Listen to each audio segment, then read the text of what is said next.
তড়িৎ রসায়নের আজকের ক্লাসে আমরা তড়িৎ বৈশ্লেষিক দ্রবণের পরিবাহিতা নিয়ে আলোচনা করব। তড়িৎ বৈশ্লেষিক দ্রবণের পরিবাহিতা বা কন্ডাক্টেন্স অফ ইলেকট্রোলাইটিক সলিউশন, অর্থাৎ ইলেকট্রোলাইটিক সলিউশন তার মানে এখানে ইলেকট্রোলাইট অর্থাৎ তড়িৎ বিশ্লেষ্য পদার্থ উপস্থিত থাকবে।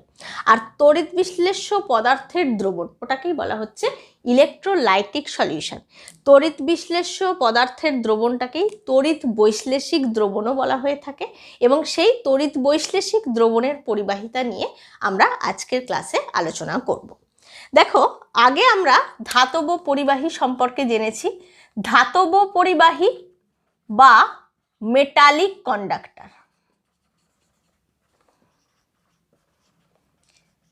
ধাতব পরিবাহী বা মেটালিক কন্ডাক্টরের ক্ষেত্রে ধাতুর যে মুক্ত ইলেকট্রনস থাকে তার প্রবাহের মাধ্যমে তড়িৎ পরিবাহিত হয় এবং তড়িৎ বৈশ্লেষিক দ্রবণের পরিবাহী বা তড়িৎ বৈশ্লেষিক পরিবাহী অর্থাৎ ইলেকট্রোলাইটিক কন্ডাক্টর। ইলেকট্রোলাইটিক কন্ডাক্টরের ক্ষেত্রে যেহেতু তড়িৎ বিশ্লেষ্য পদার্থের দ্রবণ রয়েছে, সুতরাং সেই তড়িৎ বিশ্লেষ্য পদার্থ বিয়োজিত হয়ে আয়ন উৎপন্ন হবে এবং সেই আয়নের প্রবাহের মাধ্যমে তড়িৎ প্রবাহিত হয়।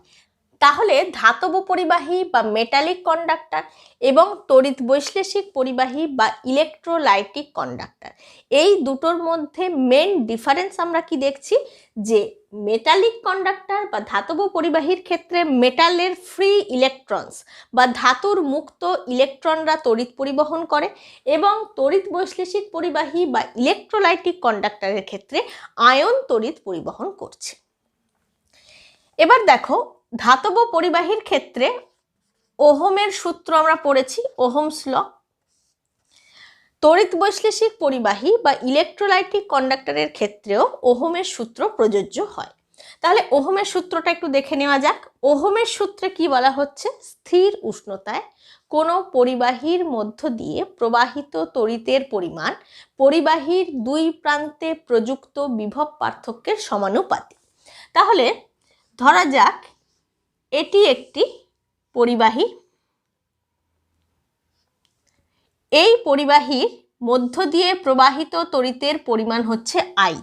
তাহলে আই হচ্ছে প্রবাহিত তড়িতের পরিমাণ, অর্থাৎ এটা তড়িৎ প্রবাহ মাত্রা, এবং পরিবাহীর দুই প্রান্তে প্রযুক্ত বিভব পার্থক্য হচ্ছে ভি। তাহলে ভি হচ্ছে বিভব প্রভেদ। তাহলে ওহমের সূত্র অনুযায়ী আমরা পাচ্ছি যে ভি প্রপোর্শনাল টু আই, এবং এই সমানুপাতিককে যখন আমরা সমান চিহ্ন হিসেবে লিখব সেক্ষেত্রে একটা সমানুপাতিক ধ্রুবক আসবে এবং সেই সমানুপাতিক ধ্রুবকটা হচ্ছে আর। এখানে ভি হচ্ছে পরিবাহীর দুই প্রান্তে প্রযুক্ত বিভব পার্থক্য, আই হচ্ছে তড়িৎ প্রবাহ মাত্রা এবং আর সমানুপাতিক ধ্রুবক। এই আরকে বলা হয় পরিবাহীর রোধ বা রেজিস্ট্যান্স। এবার রোধের সংজ্ঞাটা দেখো। রোধের সংজ্ঞাটা কি না, কোনো পরিবাহীর মধ্য দিয়ে তড়িৎ প্রবাহের সময় পরিবাহী ওই প্রবাহের বিরুদ্ধে যে বাধা সৃষ্টি করে সেটাকে বলা হয় পরিবাহীর রোধ বা রেজিস্ট্যান্স। রোধের একক ওহম।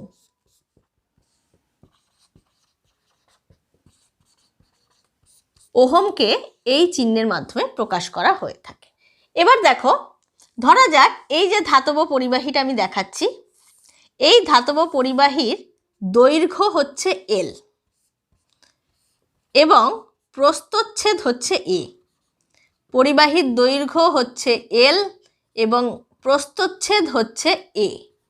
তাহলে পরিবাহীর রোধ আর দৈর্ঘ্যের সঙ্গে সমানুপাতিক এবং পরিবাহীর রোধ আর প্রস্থচ্ছেদের সঙ্গে ব্যস্তানুপাতিক। সুতরাং আর প্রপোর্শনাল টু এল এবং আর ইনভার্সলি প্রপোর্শনাল টু এ, কারণ দৈর্ঘ্যের সঙ্গে সমানুপাতিক আর প্রস্থচ্ছেদের সঙ্গে ব্যস্তানুপাতিক। তাহলে এখান থেকে আমরা লিখব আর প্রপোর্শনাল টু এল বাই এ। তাহলে এখান থেকে আমরা কি পাবো? আর সমান রো ইন্টু এল বাই এ।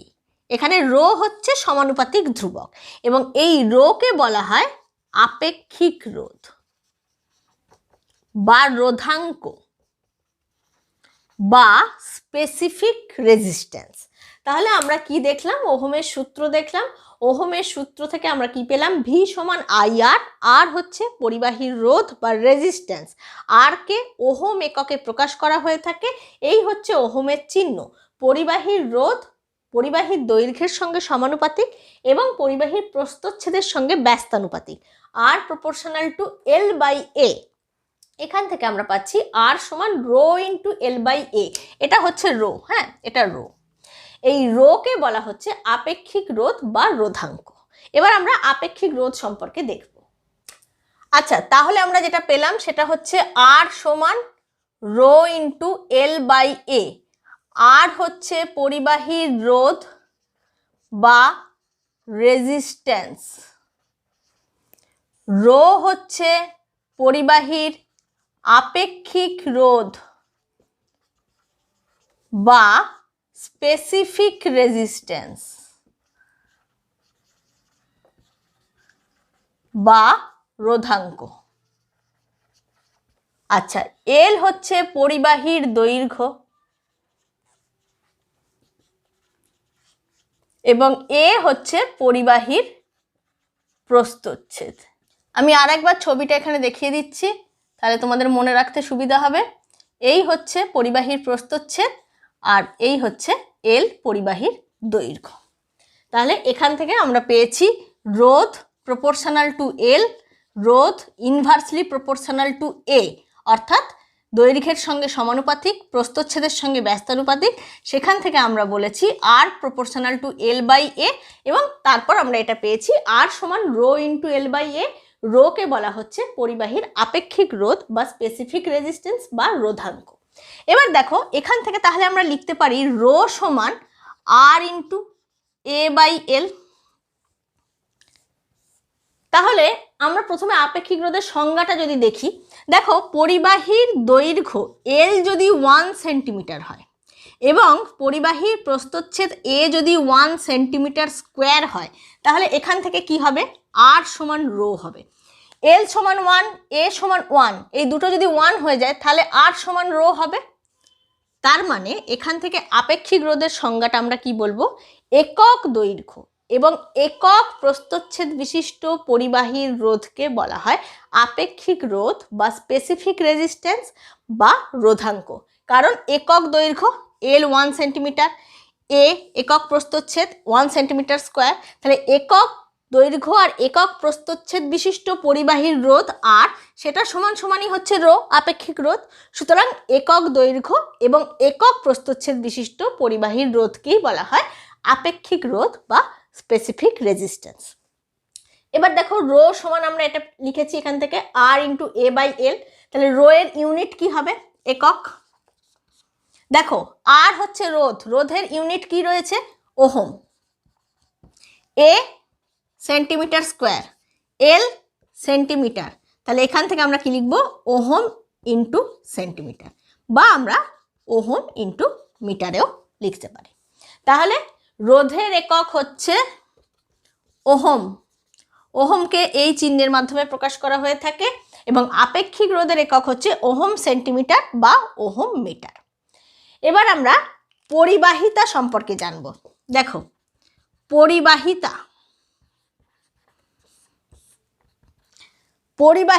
পরিবাহীর রোধের অনন্যককে বলা হয় পরিবাহিতা বা কন্ডাক্টেন্স।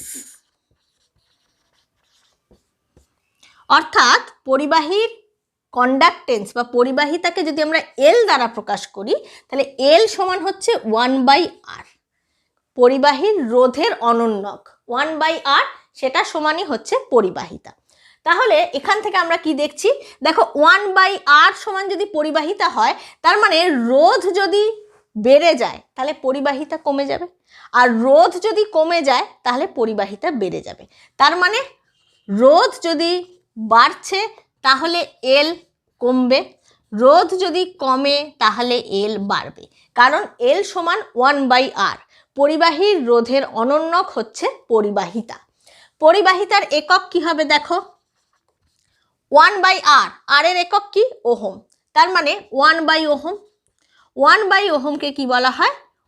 ওহম ইনভার্স বা মো বলা হয়, বা এটাকে আমরা এইভাবেও লিখতে পারি। ওহমের চিহ্ন এটা, ওহম ইনভার্স। এছাড়া আর একটা একক রয়েছে সিমেন্স, ক্যাপিটাল এস দ্বারা একে লেখা হয়ে থাকে। তাহলে পরিবাহিতার একক আমরা কি পেলাম? ওহম ইনভার্স বা মো। এছাড়া আর একটা ইউনিট হচ্ছে সিমেন্স, একে ক্যাপিটাল এস দ্বারা লেখা হয়ে থাকে। তাহলে পরিবাহীর রোধ সম্পর্কে জানলাম, আপেক্ষিক রোধ সম্পর্কে জানলাম এবং পরিবাহিতা সম্পর্কে জানলাম। আর একবার বলে দিই, পরিবাহীর রোধ দৈর্ঘ্যের সঙ্গে সমানুপাতিক, প্রস্থচ্ছেদের সঙ্গে ব্যস্তানুপাতিক, সেজন্য এখান থেকে আর প্রপোর্শনাল টু L/A, সেখান থেকেই আমরা পাচ্ছি আর সমান রো ইন্টু L/A। রো হচ্ছে এখানে একটা সমানুপাতিক ধ্রুবক, যেটাকেই বলা হয়ে থাকে আপেক্ষিক রোধ বা রোধাঙ্ক বা স্পেসিফিক রেজিস্ট্যান্স। এবার পরিবাহীর দৈর্ঘ্য যদি 1 সেন্টিমিটার হয়, প্রস্থচ্ছেদ যদি 1 সেন্টিমিটার স্কোয়ার হয়, তাহলে এগুলো 1 বসালে আর সমান রো পাবো। আর সমান রো পাচ্ছি, এখান থেকে আমরা আপেক্ষিক রোধের সংজ্ঞাটা বলে দিচ্ছি। একক দৈর্ঘ্য এবং একক প্রস্থচ্ছেদ বিশিষ্ট পরিবাহীর রোধকেই বলা হচ্ছে আপেক্ষিক রোধ বা রোধাঙ্ক বা স্পেসিফিক রেজিস্ট্যান্স। এবার আমরা এখান থেকে লিখছি রো সমান আর ইন্টু A/L, অর্থাৎ আমরা ইউনিটটা দেখাবো বলে এইভাবে লিখেছি। ইউনিট কি পাচ্ছি? রোধের ইউনিট হচ্ছে ওহম, এ হচ্ছে সেন্টিমিটার স্কোয়ার যেহেতু প্রস্থচ্ছেদ এটা, দৈর্ঘ্য এল হচ্ছে সেন্টিমিটার, এবং এখান থেকে আমরা পাচ্ছি ওহম সেন্টিমিটার, বা যদি এটা মিটারে থাকে তাহলে ওহম ইন্টু মিটার। পরিবাহিতা, পরিবাহীর রোধের অনন্যককে বলা হয় পরিবাহিতা। সুতরাং পরিবাহিতার একক হচ্ছে ওহম ইনভার্স বা মো বলা হয়ে থাকে একে। এছাড়া সিমেন্স অর্থাৎ ক্যাপিটাল এস দ্বারা একে প্রকাশ করা হয়। এবং এখান থেকে আমরা দেখছি পরিবাহীর রোধ বাড়লে পরিবাহিতা কমবে, পরিবাহীর রোধ কমলে পরিবাহিতা বাড়বে। এবার দেখো, তড়িৎ বৈশ্লেষিক দ্রবণের ক্ষেত্রে একটি পাত্রে তড়িৎ বিশ্লেষ্য পদার্থের দ্রবণ নেওয়া হয় এবং এই দ্রবণে দুটি উপযুক্ত আকারের তড়িৎদ্বারকে নিমজ্জিত করা হয়। এবার এই দুটো তড়িৎদ্বারের মধ্যে দূরত্ব যদি L হয় এবং এই তড়িৎদ্বারের প্রস্থচ্ছেদ যদি A হয়, তাহলে এই তড়িৎ বৈশ্লেষিক দ্রবণের পরিবাহীর ক্ষেত্রে বা তড়িৎ বৈশ্লেষিক পরিবাহীর ক্ষেত্রে পরিবাহীর রোধ আর এই তড়িৎদ্বার দুটোর দূরত্বের সমানুপাতিক, অর্থাৎ আর প্রপোর্শনাল টু এল হবে, এবং এই পরিবাহীর রোধ এই তড়িৎদ্বারের প্রস্থচ্ছেদের ব্যস্তানুপাতিক হবে। তাহলে আমরা এতক্ষণ ধাতব পরিবাহীর ক্ষেত্রে দেখছিলাম পরিবাহীর দৈর্ঘ্য এল এবং পরিবাহীর প্রস্থচ্ছেদ যদি এ হয়, তাহলে আমরা এই সম্পর্কগুলো পেয়েছি। এবার আমরা তড়িৎ বৈশ্লেষিক দ্রবণের ক্ষেত্রে দেখছি। তড়িৎ বৈশ্লেষিক দ্রবণের পরিবাহিতা যে কোষের মাধ্যমে পরিমাপ করা হয় সেটাকে পরিবাহিতা কোষ বলা হয়। তড়িৎ বৈশ্লেষিক দ্রবণকে একটি পাত্রে নেওয়া হবে এবং তাতে উপযুক্ত আকারের দুটি তড়িৎদ্বার নিমজ্জিত করা হয়। এই দুটো তড়িৎদ্বারের মধ্যে দূরত্ব যদি এল হয় এবং এই তড়িৎদ্বারের প্রস্থচ্ছেদ যদি এ হয়, তাহলে পরিবাহীর রোধ প্রপোর্শনাল টু এল এবং পরিবাহীর রোধ ইনভার্সলি প্রপোর্শনাল টু এ। তাহলে একইভাবে আমরা এখান থেকে পাবো আর প্রপোর্শনাল টু L/A, এবং এখান থেকে আমরা লিখব আর সমান রো ইন্টু L/A। এখানে আর হচ্ছে পরিবাহীর রোধ, রো হচ্ছে পরিবাহীর আপেক্ষিক রোধ, এল হচ্ছে তড়িৎদ্বার দুটোর মধ্যবর্তী দূরত্ব, এবং এ হচ্ছে তড়িৎদ্বারের প্রস্থচ্ছেদ।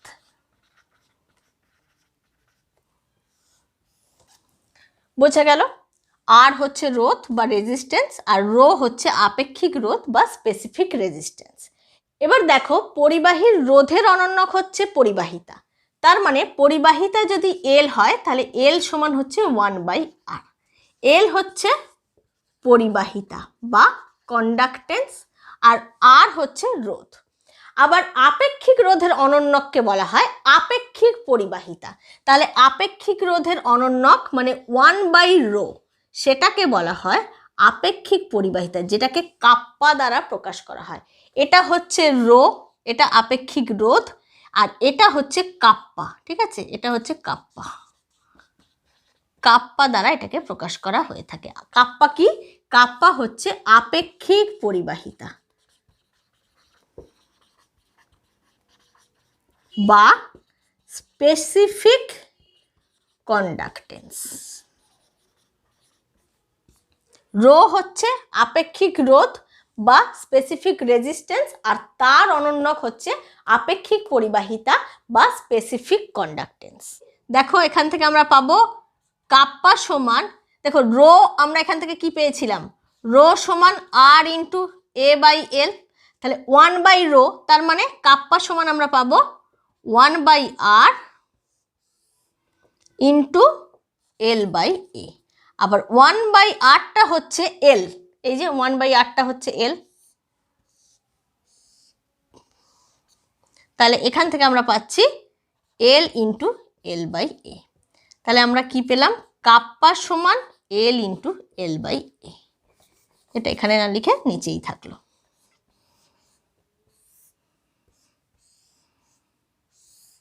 প্রত্যেকটা ইকুয়েশনই ইম্পর্টেন্ট।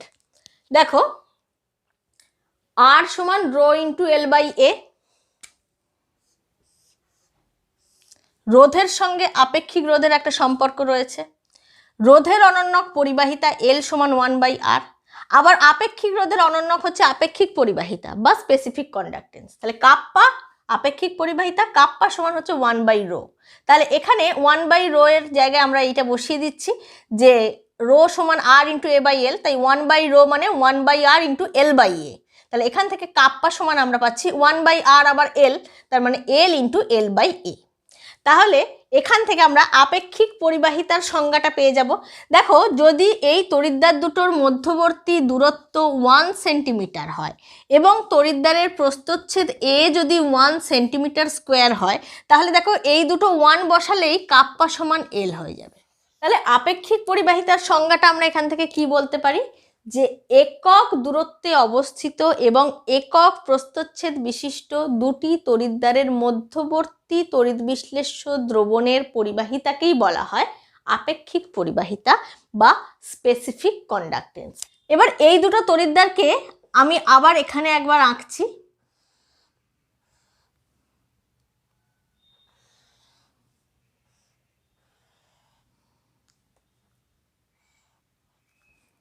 দেখো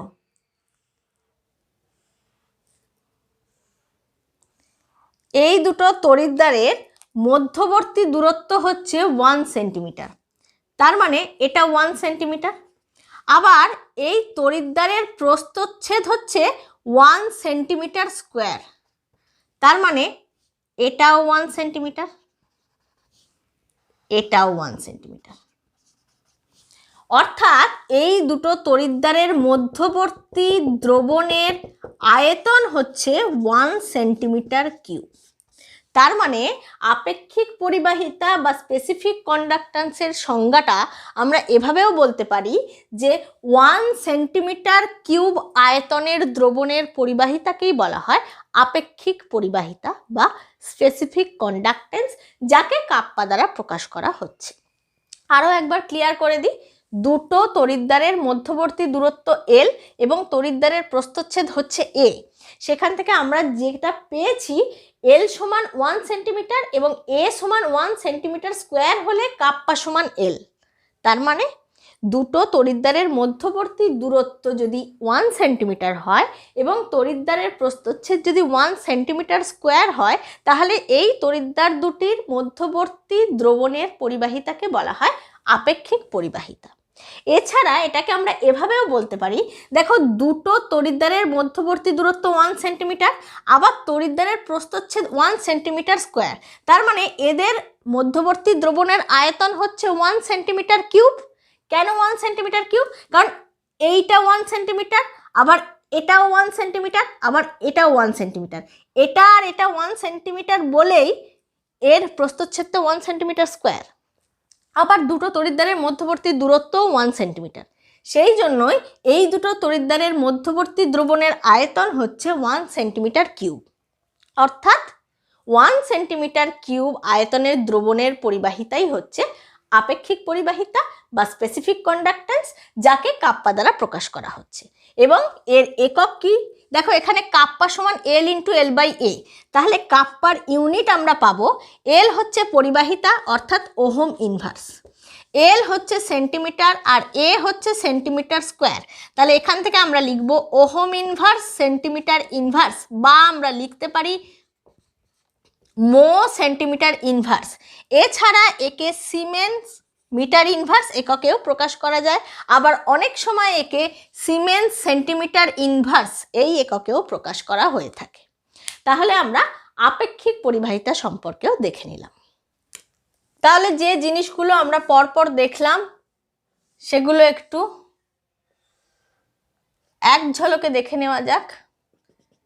একটি তড়িৎ বিশ্লেষ্য দ্রবণে দুটি তড়িৎদ্বার নিমজ্জিত করা আছে। দুটো তড়িৎদ্বারের মধ্যবর্তী দূরত্ব L এবং তড়িৎদ্বার দুটির প্রস্থচ্ছেদ A। তাহলে পরিবাহীর রোধ R proportional to L by A। সেখান থেকে আমরা পাবো R সমান rho into L by A। এবার পরিবাহিতা L সমান হচ্ছে 1 বাই R, অর্থাৎ রোধের অনন্যককে বলা হয় পরিবাহিতা। আবার আপেক্ষিক রোধের অনন্যককে বলা হয় আপেক্ষিক পরিবাহিতা বা স্পেসিফিক কন্ডাক্টেন্স। তাহলে এখান থেকে আমরা পাচ্ছি কাপ্পা সমান 1 by R into L by A, অর্থাৎ কাপ্পা সমান capital L into L by A। এখানে R হচ্ছে পরিবাহীর রোধ বা রেজিস্ট্যান্স, রো হচ্ছে আপেক্ষিক রোধ বা স্পেসিফিক রেজিস্ট্যান্স, L হচ্ছে পরিবাহিতা বা কন্ডাক্টেন্স, কাপ্পা হচ্ছে আপেক্ষিক পরিবাহিতা বা স্পেসিফিক কন্ডাক্টেন্স,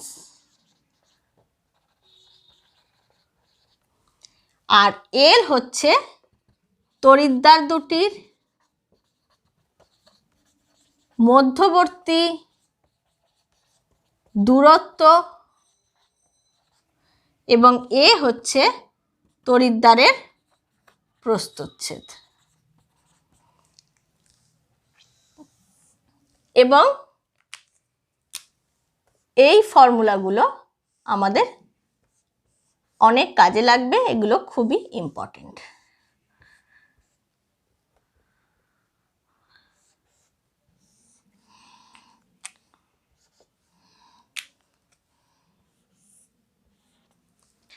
এবং এই যে L বাই A, এটাকে বলা হয় কোষ ধ্রুবক বা সেল কনস্ট্যান্ট।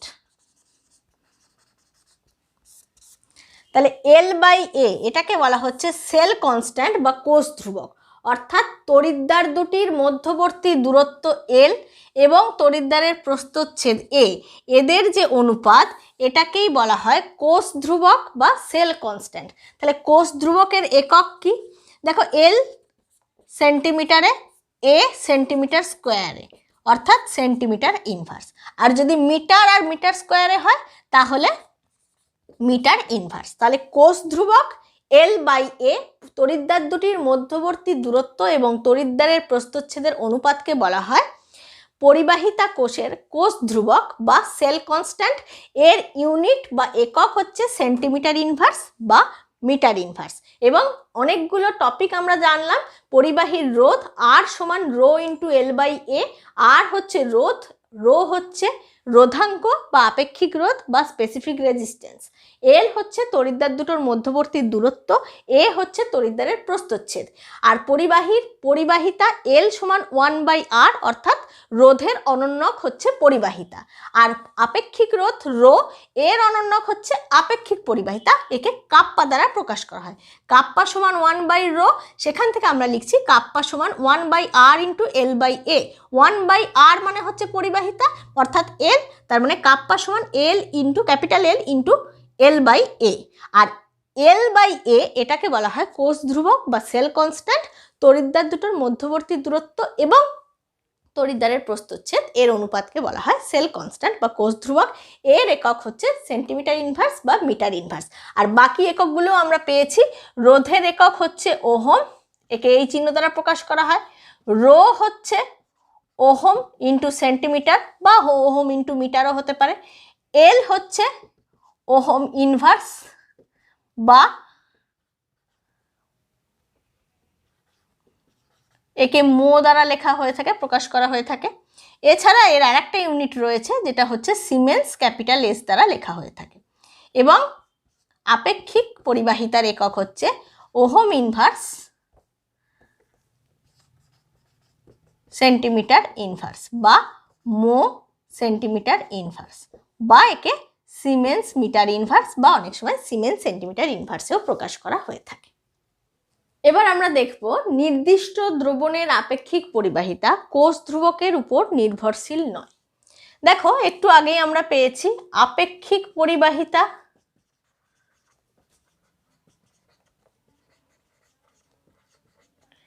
কাপ্পা সমান 1/r ইন্টু L/A।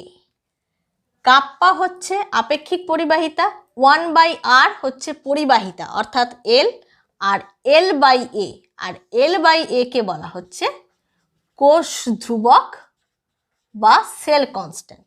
তার মানে আমরা কি লিখতে পারি, আপেক্ষিক পরিবাহিতা কাপ্পা সমান পরিবাহিতা 1/r বা এল ইন্টু হচ্ছে কোষ ধ্রুবক। এবার দেখো নির্দিষ্ট পরিবাহিতা কোষের কোষ ধ্রুবকের মানও নির্দিষ্ট।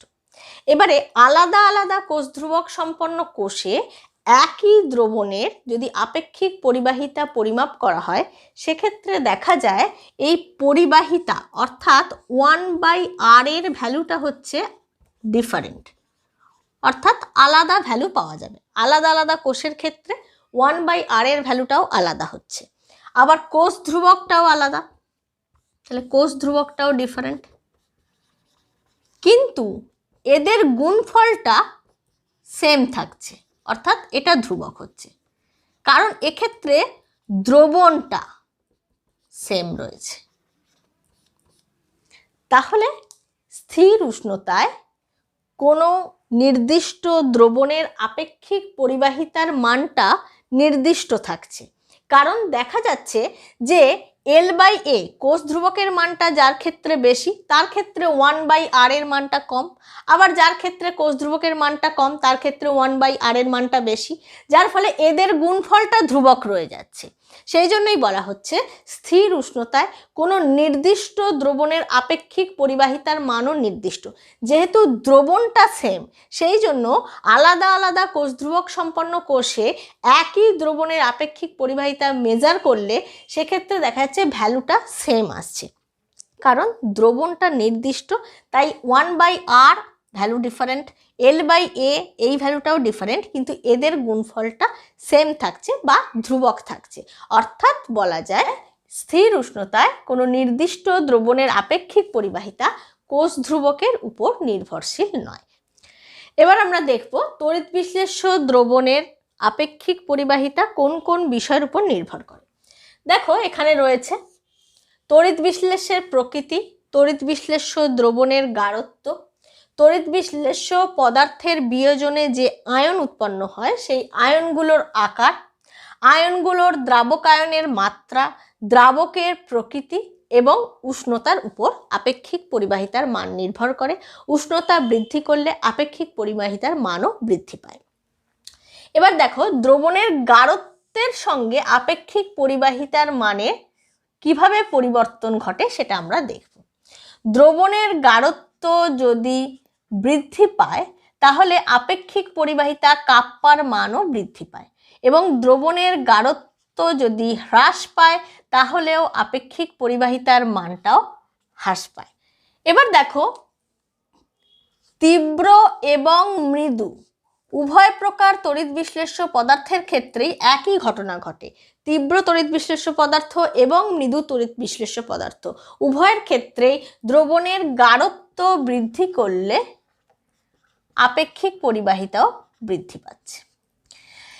দেখো, প্রথমে আমরা তীব্র তড়িৎ বিশ্লেষ্য পদার্থের ক্ষেত্রে দেখব। এখানে একটি তীব্র তড়িৎ বিশ্লেষ্যের দ্রবণ নেওয়া হয়েছে। প্রথমে আমরা একটু দ্রবণটা কিভাবে তৈরি হয় আমরা সবাই জানি। দ্রবণ সেখানে কি কি থাকে? দ্রাবক থাকে এবং দ্রাব্য থাকে। দ্রাবক প্লাস দ্রাব্য সমান হচ্ছে দ্রবণ। দ্রাবক সলভেন্ট প্লাস দ্রাব্য হচ্ছে সলিউট এবং এটা হচ্ছে সলিউশন, দ্রবণ। ঠিক আছে, এবার এখানে জল রয়েছে, জলেতে NaCl যোগ করা হচ্ছে। NaCl একটা তীব্র তড়িৎ বিশ্লেষ্য পদার্থ, তাহলে এটা কি তৈরি হবে? NaCl এর দ্রবণ তৈরি হবে।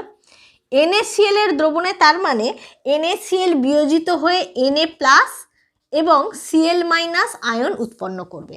তাহলে এই যে দ্রবণটা পাওয়া গেল, এখানে দ্রাবক হিসেবে জল রয়েছে এবং দ্রাব্য হিসেবে রয়েছে NaCl লবণ, আর এই যে দ্রবণটা সেটা হচ্ছে NaCl এর দ্রবণ।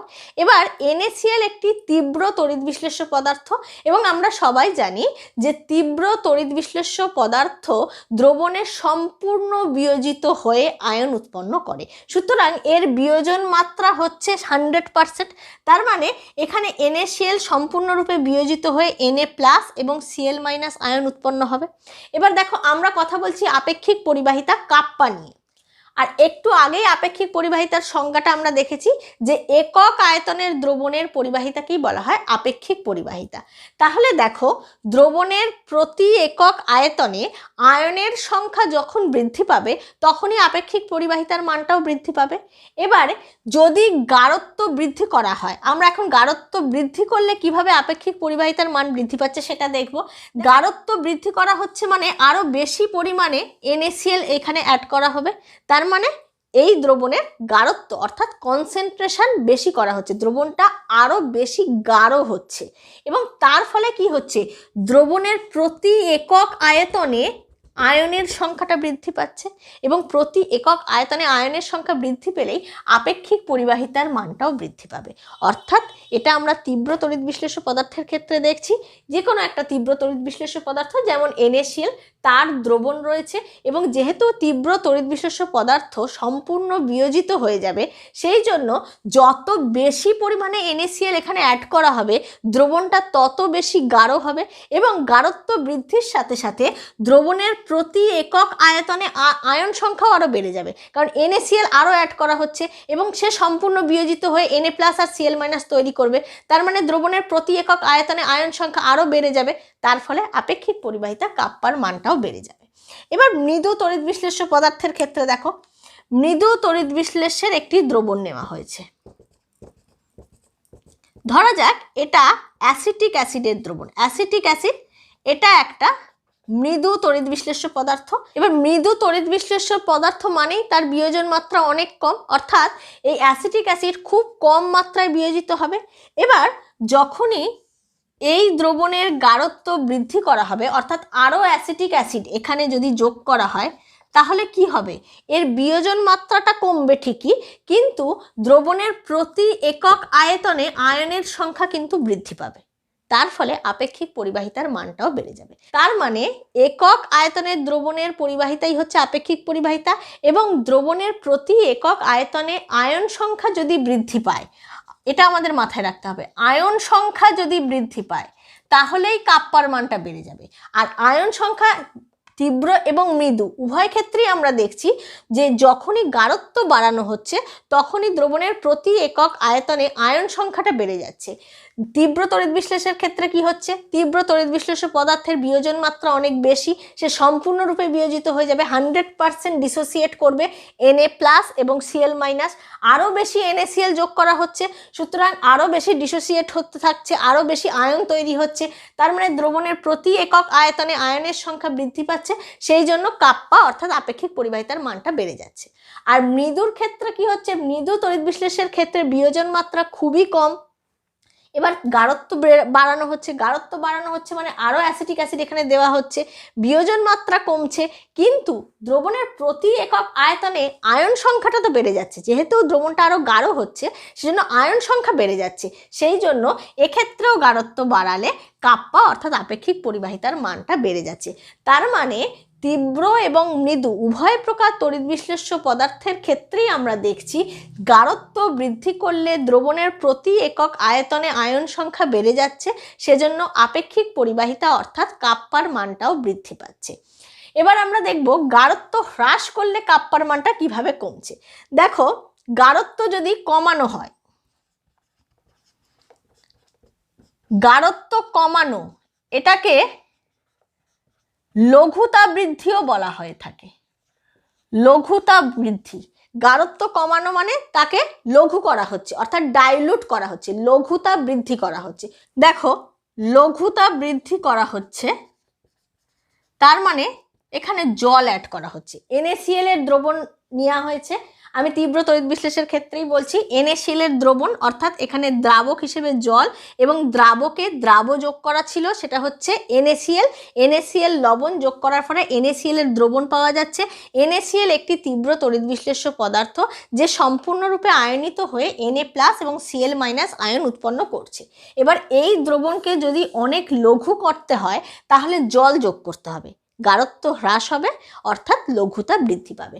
তাহলে আরও বেশি জল আমরা যখন যোগ করব সেক্ষেত্রে কি হচ্ছে, NaCl যতটুকু আছে সে তো সম্পূর্ণ বিয়োজিত হয়ে আয়ন তৈরি করছেই, কিন্তু যেহেতু লঘু হয়ে যাচ্ছে দ্রবণটা, সেজন্য দ্রবণের প্রতি একক আয়তনে আয়ন সংখ্যা কমে যাচ্ছে, আর আয়ন সংখ্যা যদি কমে যায় তাহলে আপেক্ষিক পরিবাহিতাও কমে যাবে। সেই জন্য আয়ন সংখ্যা যখন হ্রাস পাচ্ছে, তীব্র তড়িৎ বিশ্লেষ্য পদার্থের ক্ষেত্রে গাঢ়ত্ব হ্রাস পাচ্ছে, তার ফলে আয়ন সংখ্যা হ্রাস পাচ্ছে এবং তার ফলে কাপ্পার মানটাও কমে যাচ্ছে।